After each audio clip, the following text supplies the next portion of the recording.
Na aula de hoje, iremos aprofundar em alguns aspectos mais quantitativos sobre a espectroscopia do ultravioleta e visível. E faremos isso apresentando o princípio de Frank Condon. Vamos começar. Imaginem uma molécula genérica em que temos, mediante incidência de radiação no ultravioleta, transições eletrônicas de um orbital molecular ligante para um antiligante. Essas transições, aqui representadas na ilustração, são separadas por barreiras energéticas, como já tratamos anteriormente. Ou seja, o estado E0 seria o de mais baixa energia, ou estado fundamental, e o estado E1 se refere ao estado excitado, o de maior energia. No estado E0, os elétrons ocupam seus orbitais ligantes, e no estado E1, os elétrons estarão ocupando um determinado orbital antiligante. Lembrem-se, portanto, que os estados E0 e E1 devem ser entendidos como ocupações eletrônicas separadas por barreiras de energia. O que temos que começar a vislumbrar a partir de agora é que, com os mesmos fótons incidentes no regime do ultravioleta, seria possível que, além de transições eletrônicas, essa mesma molécula genérica pudesse sofrer também outros tipos de perturbações energéticas, como as que já introduzimos anteriormente. Por exemplo, perturbações vibracionais. Bem, o aspecto a considerar é se por algum motivo esses fótons no regime do ultravioleta, por serem muito energéticos, teriam a capacidade de promover não apenas transições a nível dos orbitais eletrônicos, mas também seriam capazes de ocasionar perturbações vibracionais, ou seja, que estão separadas por uma barreira de energia menor e que só ocorreriam naquele regime do infravermelho que já discutimos. Esses estados vibracionais menos energéticos podem ser observados tanto no estado eletrônico fundamental, E0, em azul claro, como no estado excitado, E1, em vermelho claro. Aqui, eles recebem o nome de V0, V1, V2 e assim por diante. Pois bem, a resposta para essa questão é que sim, fótons no regime do ultravioleta podem, durante a transição eletrônica de E0 para E1, ocasionar também perturbações vibracionais na molécula. Isso ocorre por conta do regime do ultravioleta possuir fótons contendo muita energia. Lembre-se que no regime do ultravioleta não ocorrem transições vibracionais como as que ocorrem no regime do infravermelho, mas sim perturbações nesses estados vibracionais. A ideia a partir desse momento é compreender o panorama de transições eletrônicas acoplada a perturbações vibracionais em um mesmo diagrama de energia, como esse evidenciado na figura. Existem, portanto, os níveis vibracionais dentro do estado fundamental E0 da molécula e os níveis vibracionais dentro do estado excitado da molécula. E quando ocorre a absorção de um fóton no regime do ultravioleta, existe sim a possibilidade de que essa transição ocorra do primeiro nível vibracional do estado eletrônico fundamental para qualquer um dos níveis vibracionais do estado eletrônico excitado E1. Vejam que agora estaremos abordando sobre transições em dois níveis distintos de barreiras energéticas. As transições eletrônicas, que apresentam barreiras maiores de energia, e as perturbações vibracionais, que demandam menor energia para ocorrer. Bem, existiria alguma forma de saber para qual nível energético vibracional do estado excitado eletrônico a transição ocorre? Pois bem, para respondermos isso, teremos que explorar o que conhecemos pelo princípio de Frank Condon. A melhor forma de explicar esse conceito é por meio de uma outra representação gráfica, que são as curvas de energia atômica, e não mais os diagramas de energia. Nessas curvas, podemos representar os envelopes energéticos em função da energia potencial da molécula e a distância entre os átomos envolvidos. Vamos, então, transpor o diagrama de energia para esse novo tipo de representação. Lembrando aqui que estaremos introduzindo esse conceito utilizando um modelo muito simples, o de uma molécula diatômica. Vejam no slide como seria essa representação gráfica do diagrama de energia. Vejam a representação das duas curvas de energia que iremos detalhar e que são referentes às transições eletrônicas E0, E1 e seus diferentes níveis vibracionais. O que devemos observar de início são os envelopes dos dois estados eletrônicos que abordamos, o E0 em azul, referente ao estado fundamental da molécula, e o E1 em vermelho, sendo o estado excitado. Um dos pontos importantes a destacar aqui é a posição de cada um desses envelopes com relação à distância internuclear dos átomos AB, ou seja, o eixo X. Observem que o estado E1 está um pouco mais deslocado quando comparado ao estado fundamental E0. As linhas pontilhadas na vertical poderão te auxiliar a visualizar essa diferença. Isso ocorre porque no estado excitado, a molécula fica mais instável do que quando em seu estado fundamental, favorecendo assim com que a ligação entre os átomos A e B fique enfraquecida. Dessa forma, as distâncias internucleares entre os dois átomos acabam se distanciando um pouco no estado excitado E1, quando comparado ao estado fundamental E0. O outro ponto para observar é que todo o envelope referente ao estado excitado E1 está deslocado para cima no eixo Y, pois é um estado mais energético que o E0. As ilustrações da esquerda irão te auxiliar a relembrar o que são os estados E0 e E1, caso se esqueçam ao longo da explicação. Vamos agora iniciar a discussão sobre os níveis energéticos vibracionais do estado fundamental E0. Observem na próxima ilustração múltiplas ondas em cor laranja no interior do envelope do estado E0. Cada uma dessas ondas se refere a um estado vibracional como reportado em azul. V igual a 0, 1, 2 e assim por diante. Essas representações, no formato de ondas, descrevem, na verdade, as funções de onda de cada um dos estados vibracionais de E0. E a melhor forma de compreender seu significado é imaginar que nas regiões coloridas existe uma maior probabilidade de se encontrar o sistema molecular em estudo. Se olharmos, portanto, no nível vibracional V igual a 0 do estado E0, a maior probabilidade de se encontrar o elétron nesse nível vibracional é na crista da onda, ou seja, na sua região mais elevada, como indicado por essa estrela em verde.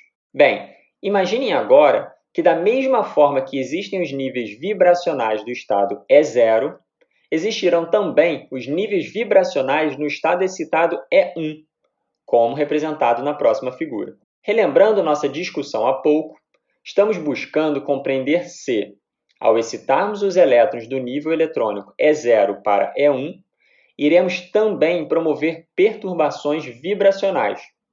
E, considerando que sim, para qual dos níveis vibracionais esses elétrons irão ou terão maior probabilidade de serem encontrados.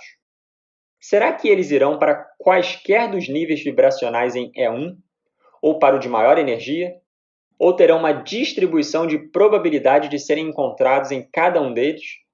Muito bem.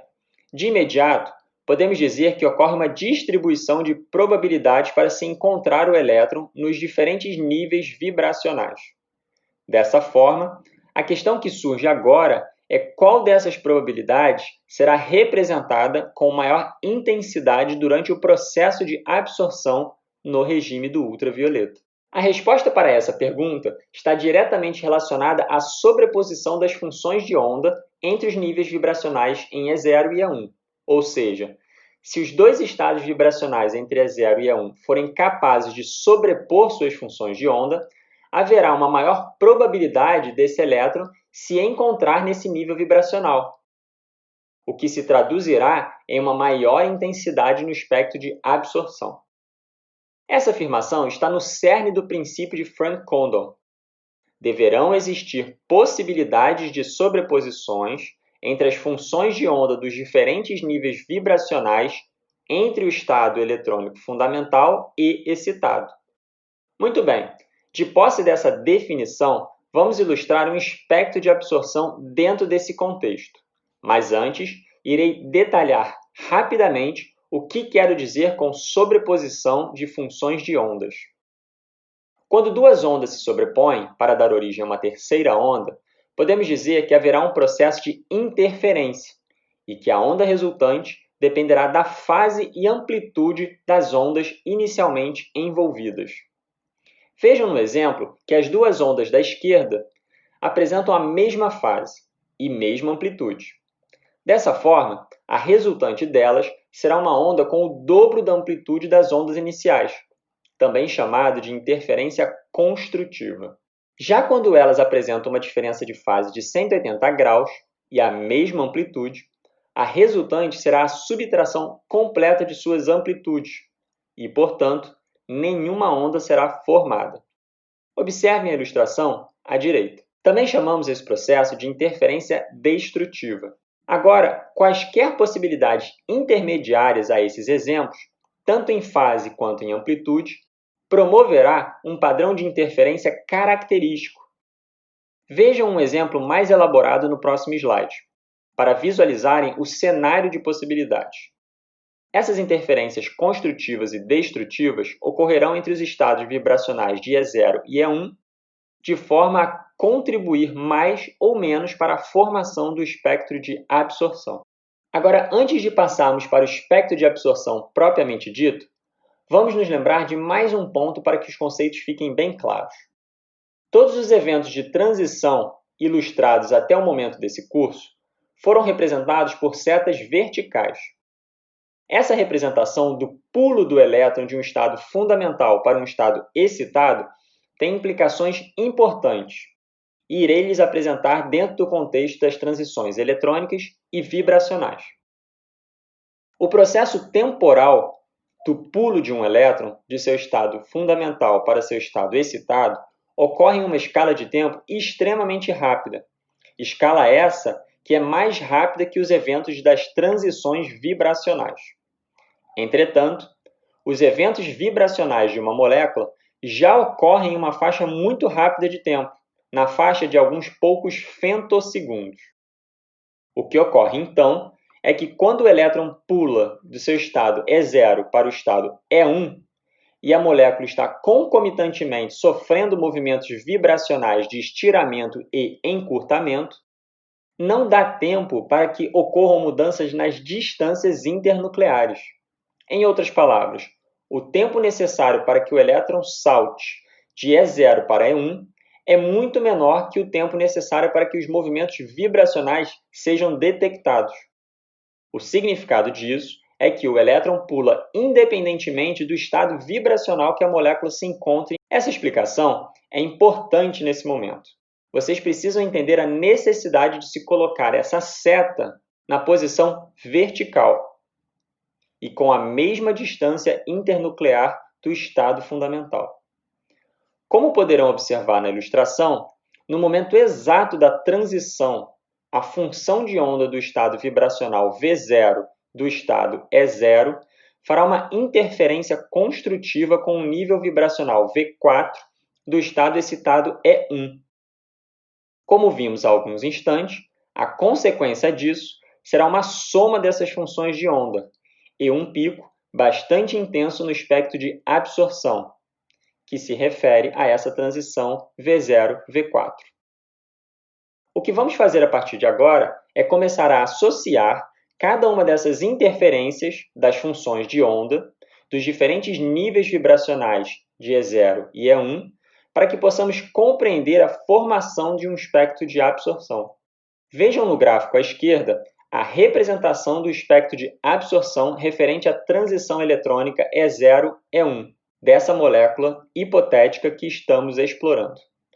O pico mais intenso, referente à transição V0-V4, está representado.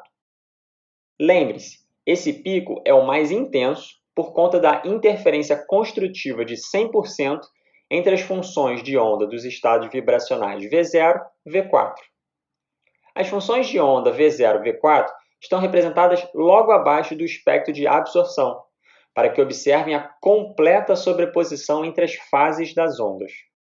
Seguindo esse raciocínio, podemos construir agora todo o espectro de absorção referente à transição E0, E1, de acordo com a contribuição resultante do padrão de interferência de cada função de onda dos níveis vibracionais entre esses estados. Observem que a contribuição V0, V3 já é menor, pois suas funções de onda entre os níveis vibracionais não produz uma interferência 100% construtiva. Observem as próximas contribuições. Entre V0 e V2, diminuem ainda mais. V0, V1, a contribuição será ainda menor. Em V0, V0, a fase está quase 180 graus deslocada. Logo, será a menor contribuição. Observem agora pelo gráfico de energia que a barreira energética entre V0 e V0 é a menor entre todas. Por isso, o pico no espectro aparece na região dos maiores comprimentos de onda, ou seja, os menos energéticos. Já as contribuições de V0, V5 e V0, V6 são as que envolvem as maiores barreiras energéticas. Dessa forma, cairão na região de menores comprimentos de onda do espectro de absorção, ou seja, os mais energéticos. Muito bem, essa é a base para entendermos a formação de um espectro de absorção. Na verdade, esse é o perfil que podemos ter de um espectro de absorção quando realizamos espectroscopia em alta resolução. Mediante o uso de fontes luminosas especiais, é possível separar os diferentes níveis vibracionais que ocorrem em um processo de transição eletrônica. Em contrapartida, o que geralmente observamos em equipamentos menores de laboratórios de pesquisa é um envelope que aproxima cada uma dessas contribuições vibracionais, como demonstrado na linha em vermelho escuro. O que temos, então, é um espectro de absorção mais alargado e sem resolução suficiente para discriminar cada um dos estados vibracionais individuais durante a transição eletrônica. Essa é mais uma razão, então, para que tenhamos alargamentos de linha nos espectros de absorção no ultravioleta. Isso tudo somado aos outros fenômenos de alargamento que já discutimos na aula de larguras de linha e que acabarão atuando nos picos das transições vibracionais, aqui representados em verde.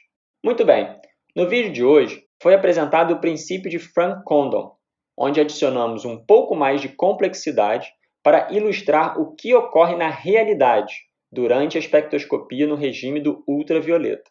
O conceito-chave para sedimentarem aqui é que fótons na faixa do ultravioleta apresentam energia suficiente para excitar simultaneamente transições eletrônicas e vibracionais. A consequência disso é que, se a medida espectroscópica for feita em alta resolução, será possível discriminar os picos que correspondem às transições vibracionais que acompanham a transição eletrônica.